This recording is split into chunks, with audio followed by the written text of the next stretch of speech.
I'll never date a single dad. The words landed hard across the restaurant table, loud enough for the people nearby to hear. The billionaire didn't know the man sitting across from her wasn't there for himself, and she definitely didn't know about the letter folded carefully in his wallet. Before we continue, take a quiet second. If stories like this move you, tap like. Tell us where you're watching from in the comments. And if you enjoy slow, human stories about dignity and redemption, subscribe. Now, let's go back to that table. The restaurant was too expensive for Evan Brooks, and he knew it the moment he stepped inside. Not because of the prices printed in small gold lettering on the menu, but because of the silence. The kind that came from people who were used to being heard without raising their voices. Crystal glasses caught the light. Soft piano music hovered in the background, careful not to interrupt conversations that mattered more than it ever would. Evan adjusted the collar of his jacket.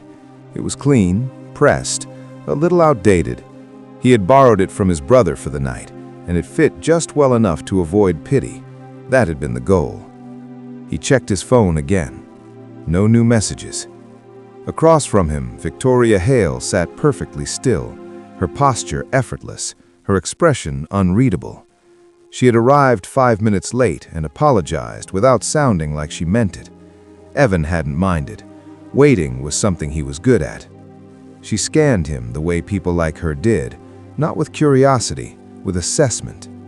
"So," she said finally, setting her phone face down on the table, "tell me about yourself." Her voice was calm, polished, neutral. Evan took a breath. "I work in logistics, warehouse operations, nothing exciting." She nodded, already bored.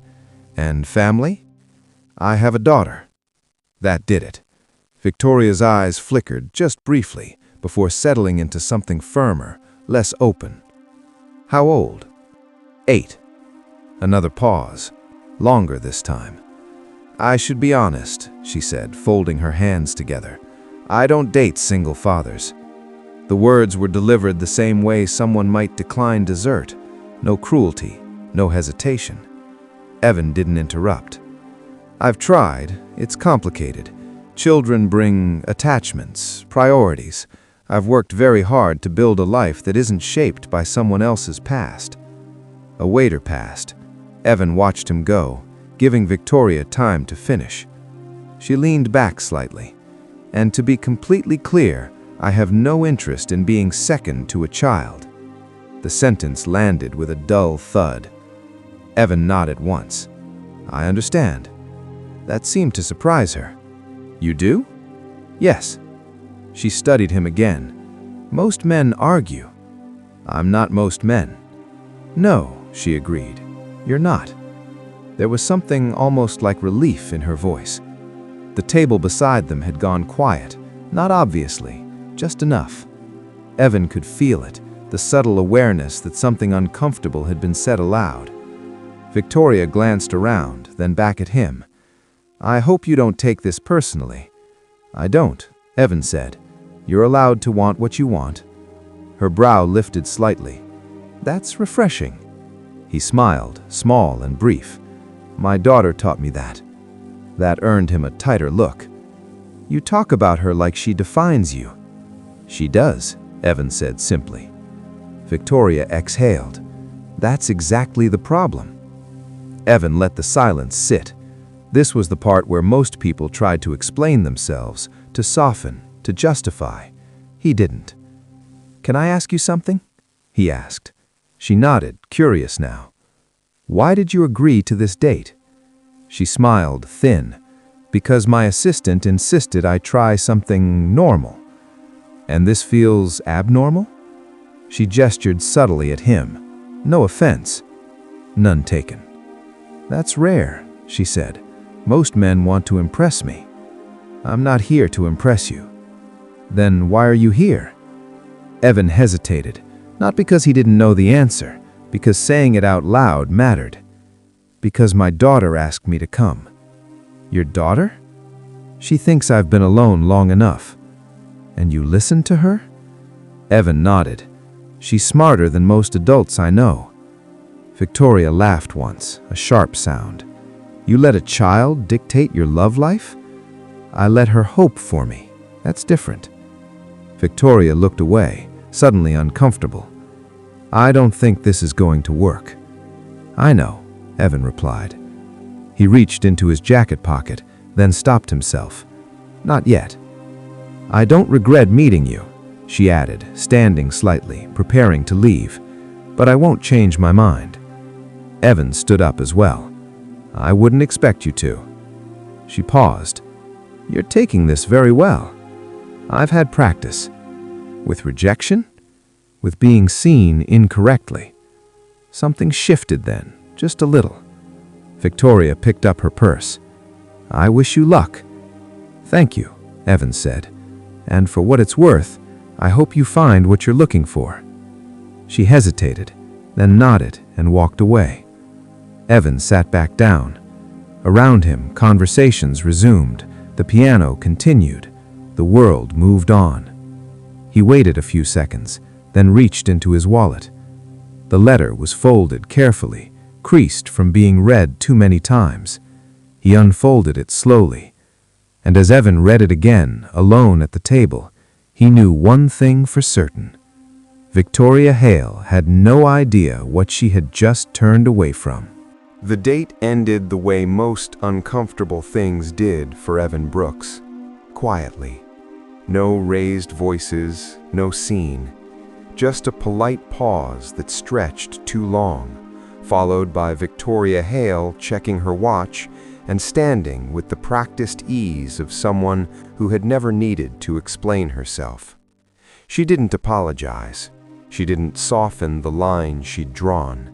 She simply said she had an early meeting and thanked him for his time. Evan stood as well, nodded once, and wished her a good night. He meant it. Outside, the city air felt colder than it should have. Evan walked instead of calling a ride. He always did after long days. Movement helped him think without circling the same thoughts too tightly.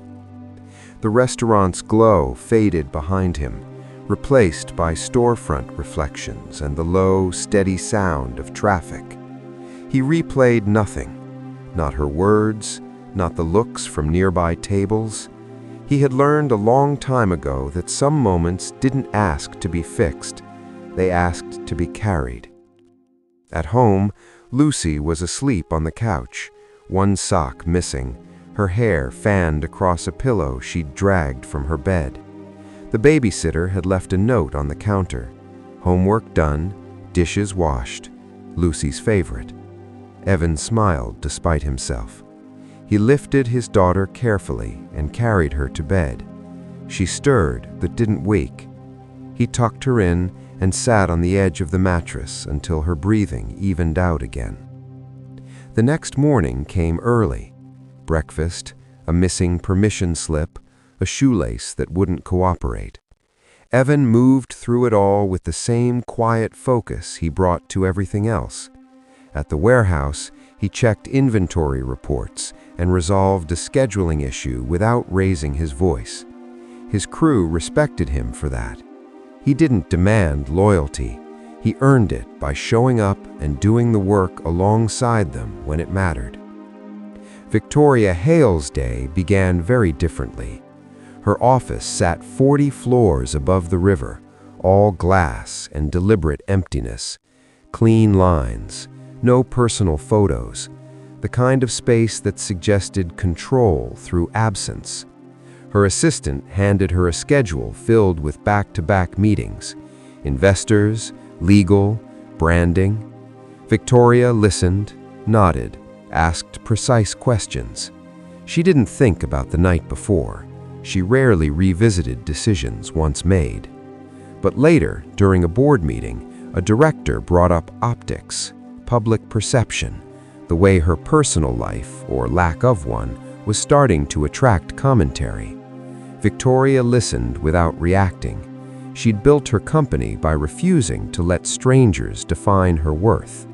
Still, when the meeting ended, she remained seated, staring at the city below. For reasons she couldn't name, The quiet felt heavier than usual. 2 days later, Evan found the letter while sorting mail. It was tucked between utility bills and a school fundraiser flyer. Thick paper, no logo, his name typed neatly on the front. He didn't open it right away. He made dinner first, helped Lucy with a science project, read her a chapter from a book she insisted they were both enjoying equally. Only after she'd fallen asleep did he return to the kitchen table and unfold the page. The handwriting was careful, not apologetic, direct. She wrote that she hadn't been honest the other night, that her refusal hadn't been about him. It had been about fear, about the way the world looked at men who loved their children openly, about the cruelty that came with assumptions. She wrote that she had spent years building armor against judgment, and that in doing so, she had learned to judge first. Evan read the letter once, then again. He didn't feel vindicated or relieved. He felt something closer to understanding. He folded the paper and placed it back in the envelope. Lucy wandered into the kitchen, rubbing her eyes. "Bad news?" she asked. "No," Evan said, "just old." She nodded, satisfied, and went back to bed. Across town, Victoria stood in front of a mirror she rarely used, not to admire herself, to assess. She removed a pin from her jacket and set it aside. The woman looking back at her was successful, respected, alone. She thought of the way Evan had listened, not waiting to speak, just present. It unsettled her more than rejection ever had. The following week, a charity event appeared on both their calendars. Evan, because the shelter he supported had been invited. Victoria, because her name funded half the room. They didn't know the other would be there. When Evan arrived, he stayed near the back, greeting familiar faces quietly. When Victoria entered, the room shifted toward her as it always did. Their eyes met once. Nothing dramatic, no rush of music, just recognition. Victoria hesitated, then crossed the room. Evan waited. She thanked him for reading the letter. He nodded. She said she hadn't expected forgiveness. He said he hadn't offered it, only space. They stood side by side as speeches began. Not together, not apart. The distance felt intentional, respectful. When the event ended, Victoria left first. Evan stayed to stack chairs.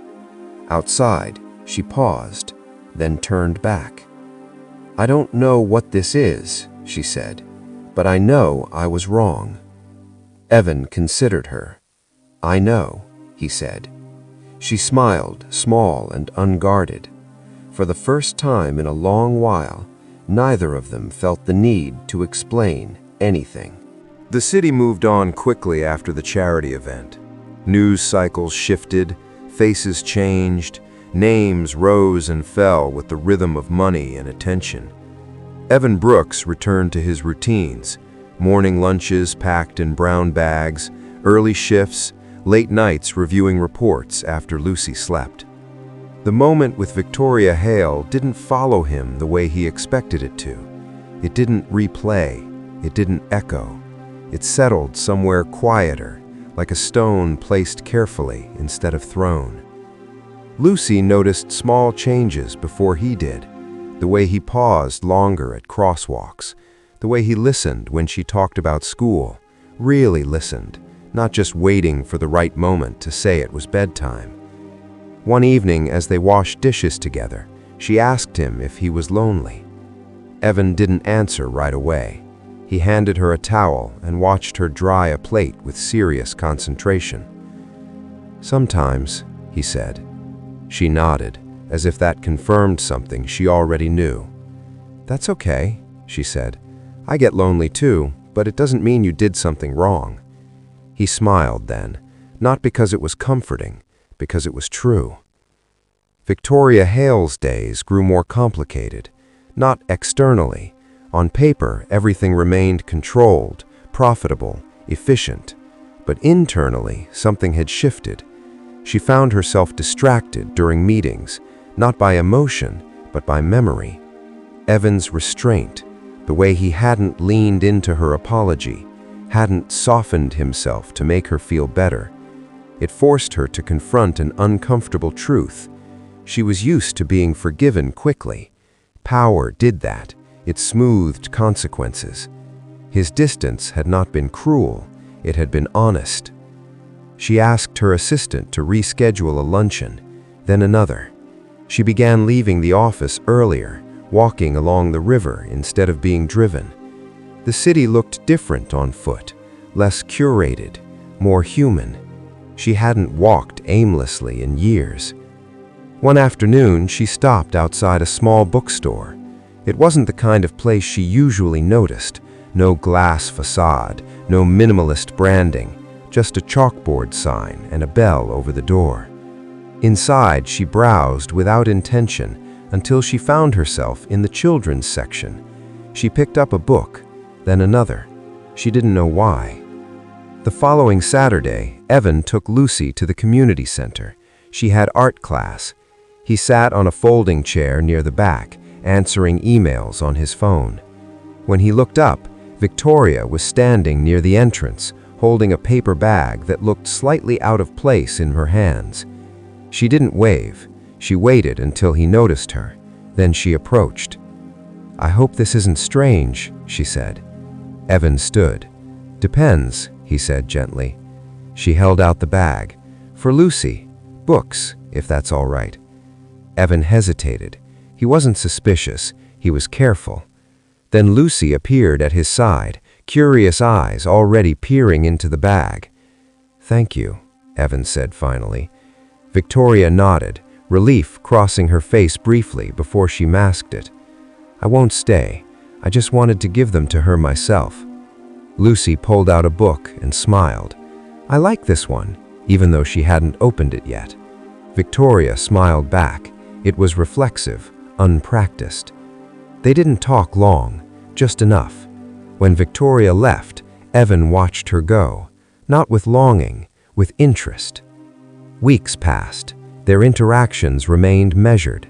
Occasional messages, short conversations, no assumptions, no urgency. It was unfamiliar to both of them and strangely grounding. At work, Evan was offered a promotion, more responsibility, more pay, less time at home. He asked for a day to think about it. His supervisor looked surprised, but agreed. That night, Evan sat with Lucy on the couch, the promotion letter folded beside him. "What would change?" Lucy asked. "I'd be busier. I'd still be here, just later sometimes." She considered this. "Would you be happy?" He didn't answer immediately. He thought about the warehouse, the team, the satisfaction of steady progress. Then he thought about the quiet evenings he didn't want to lose. "I don't know yet," he said. Lucy leaned against him. "Then you should wait." Across town, Victoria attended a gala she had funded but did not enjoy. She moved through conversations with practiced ease, but her attention drifted. When a donor joked about single fathers being liabilities, she didn't laugh. She challenged him publicly.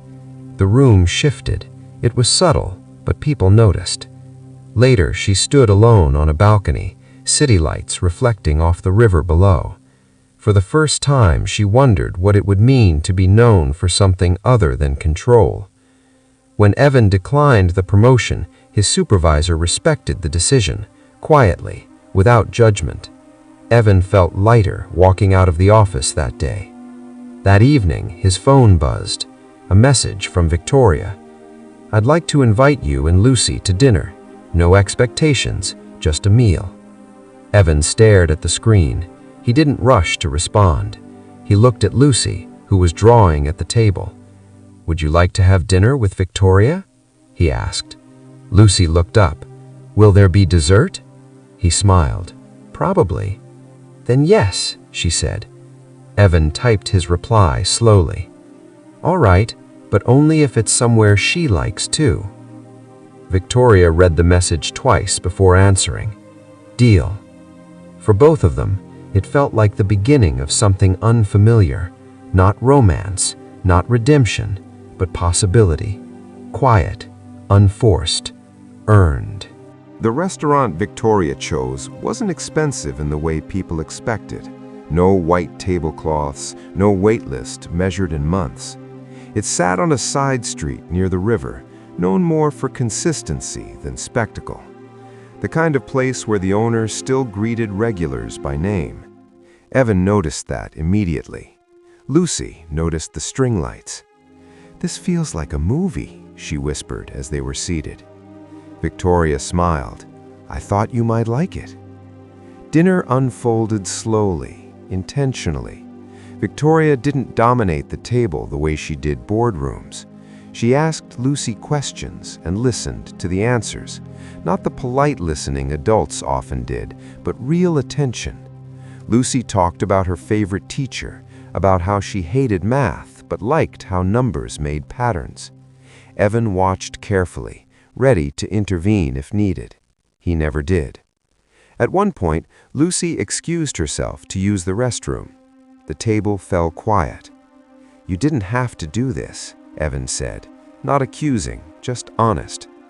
"I wanted to," Victoria replied. "There's a difference." He nodded. "There is." She took a breath. "I don't expect forgiveness or trust. I know what I said that night. I know how it sounded." "How it was," Evan corrected gently. She accepted that. Yes, how it was. Silence returned, but it wasn't heavy. It felt earned. Lucy came back smiling, holding a crumpled napkin. "They have chocolate cake," she announced. Victoria laughed softly. "Then we'll have chocolate cake." After dessert, they walked along the river. The air was cool. Lucy skipped ahead, stopping every few steps to look back and make sure they were still there. "You don't have to explain anything," Evan said as they walked. "I'm not here to be convinced." "I know," said Victoria. "That's why I wanted to be honest." She stopped near the railing. "I grew up being evaluated, constantly. My body, my family, my worth. People assumed things before I opened my mouth. I learned to do it back. It made me feel safer." "And now?" Evan asked. "And now I see how small that safety was." Lucy returned then, holding something behind her back.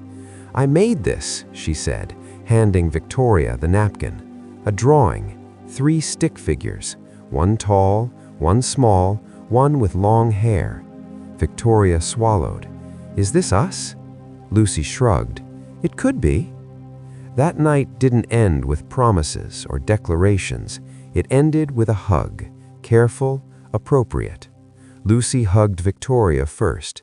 Evan followed with a handshake that turned briefly into something warmer, still restrained. Over the following weeks, their lives overlapped gently.